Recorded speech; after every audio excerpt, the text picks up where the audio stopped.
Hello, everyone. Thank you very much first of all, to the organizers for organizing this. It's been really cool to hear all your research ideas. My name is Alina Secada. I'm white, female in my late 30s. I have diamond-shaped face. I wear black rimmed glasses, brown hair, short brown hair. And at the moment I'm presenting from my office, but I'm using this artificial sunset background courtesy of Google Meet. And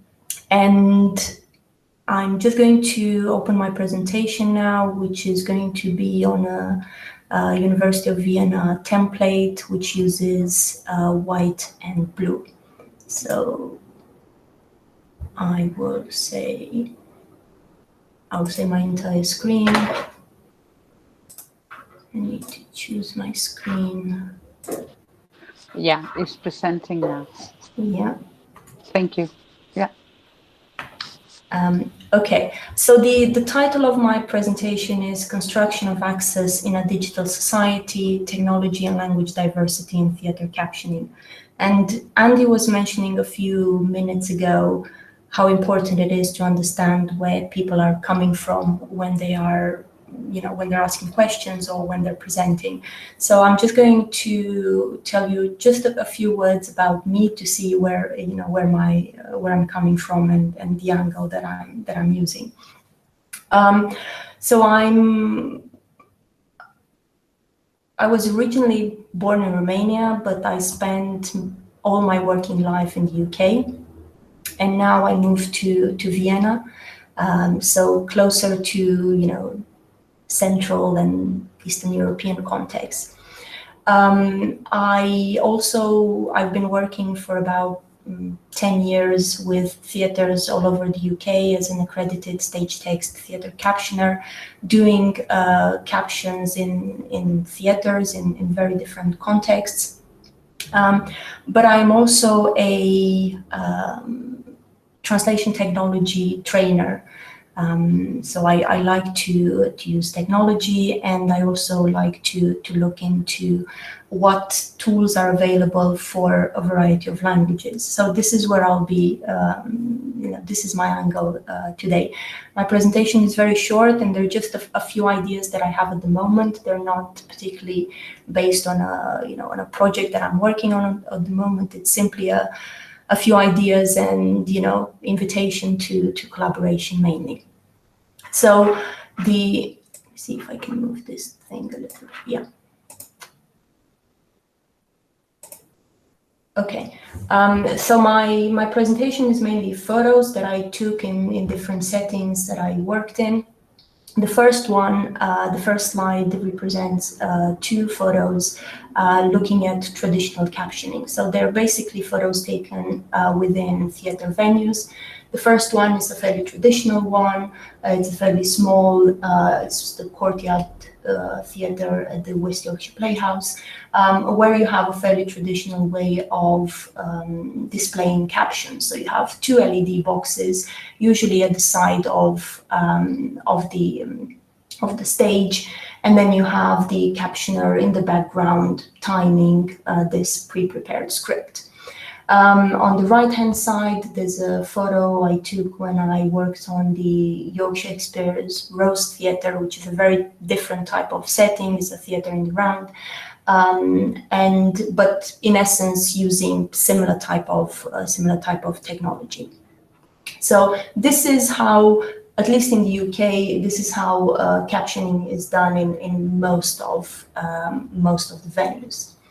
And then lately, and I know that colleagues who've been present here, they did research into this new or fairly new type of looking at access. So this idea of integrated captioning, where you have captioning, but also audio description and sign language, and the full array of access services being thought of and being part of the whole creative process. So this is an example of a play called Be My Baby, again with the West Yorkshire Playhouse, where I was invited to work with the director Jackie, and also with the set and costume designer Amanda, to look at how we could integrate captions. The idea behind this was not only to use captions that were more visible, and to enable every performance to have captions, because usually with the traditional captioning you only have a handful of performances that will have captions. So here on every performance you will have captions, but in terms of the delivery, we used more or less the same technology. I mean, technology changed a little bit, and the display and the font, and how it appeared on the screen, but it was, fairly traditional, if you want. But also the second layer of this was that it provided access, if you want, to actors who were part of an ensemble that had learning disability actors. So they used the captions to sometimes preempt them to play their part. So this was, it's another way of doing captioning, but as I said, the technology is fairly, it's similar to the traditional one and the display method, more or less. And then we also did some experiments with the glasses. We worked with the technology that's been available, and researching, again, members of this group or previous speakers were part in the projects to test this type of thing. So these were smart glasses used to provide, if you want, personalized captioning. And here we worked with Tim from the National Theatre to use the Epson glasses, which were on loan from London to Leeds. And we did a typical audience questionnaire, and we looked at what people liked, what they didn't like, with a view to, maybe then integrating this kind of stuff. But then, of course, Corona happened and things started to move in another direction, more on a web-based type of services. But the interesting thing for me with this type of technology is that if in the previous scenario, the technology that we're using is language independent, so, you input the script into, whatever language you want. With this kind of thing, which also includes automatic timing or semi-automatic timing, you are starting to rely on language-specific technology. So this had something, that it's called speech following, which was particularly done for English. And in effect, it looks at the words that you have in your captioning file, and it, in addition to other triggers, and it tries to do automatic timing based on that. So coming from, from all this context and environment, and as I said, moving here, because I moved geographically, also in a way psychologically, I also moved. Sorry, I'll explain that later. So I'm interested in how access services, if they start to be driven or to have language-specific technology included into them, how is this affecting access? Because not all languages are created equal. So how does something that is created usually in English, how does it translate to the other languages? And of course, there are many thousands of languages, but even if we look at the EU, we see that it's a very uneven spread in terms of the provision of access services. So the low development and integration of technology for certain languages is only going to widen that gap, if you want, and to create this risk of exclusion of certain countries. And because this morning Chris encouraged us to experiment and to do prototypes and rapid prototyping, I actually,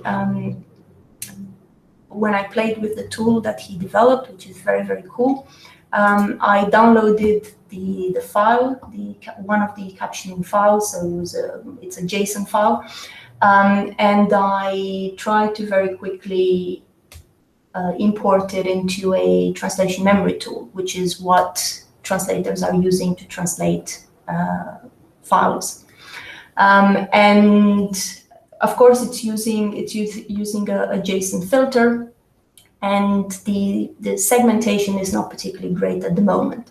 So where I'm going with this is that as we are starting to develop, language-specific tools and tools that have to do with language, I think it's important to bear in mind to look at accessibility from a multi-language point of view as well, because we know that there is an uneven distribution in terms of language-specific technology. And as I said, as I start to